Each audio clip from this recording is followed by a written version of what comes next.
Baik, di sini saya akan menjelaskan tentang bioteknologi aquaculture, yaitu tentang kriopreservasi.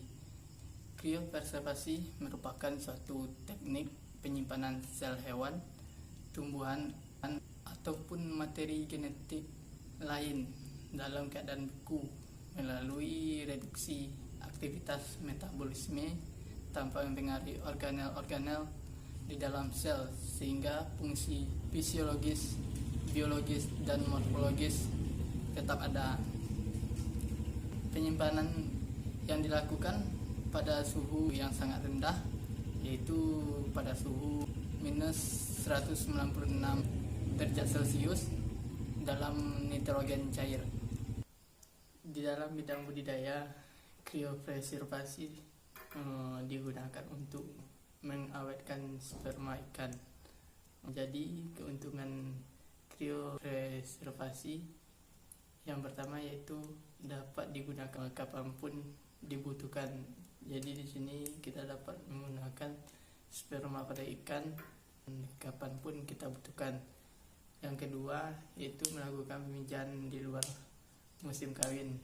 Di sini kita dapat memijahkan ikan tersebut di luar musim kawinnya.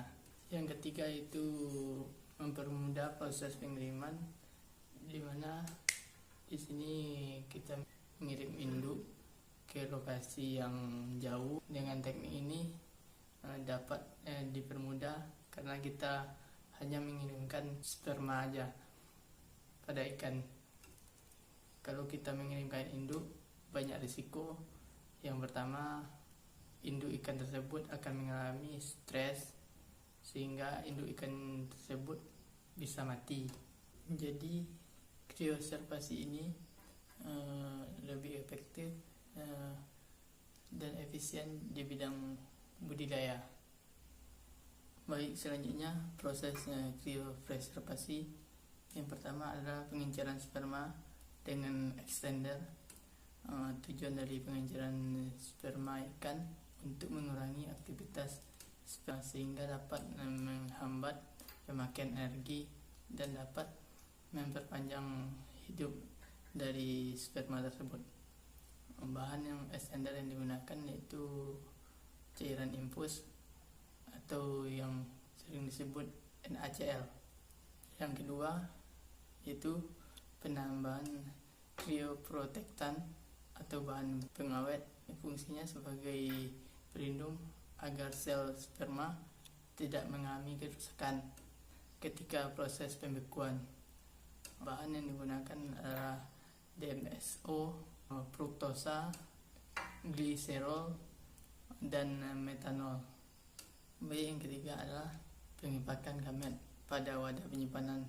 Jadi di sini kita harus memperhatikan ketersediaan udara pada wadah tersebut. Jadi wadah tersebut adalah mini straw. Yang keempat adalah ekuilibrasi, yaitu waktu yang diperlukan untuk proses penyesuaian suhu. Dan proses selanjutnya adalah pembekuan sperma. Bahan yang digunakan adalah nitrogen cair. Sekian penjelasan singkat dari saya tentang kriopreservasi.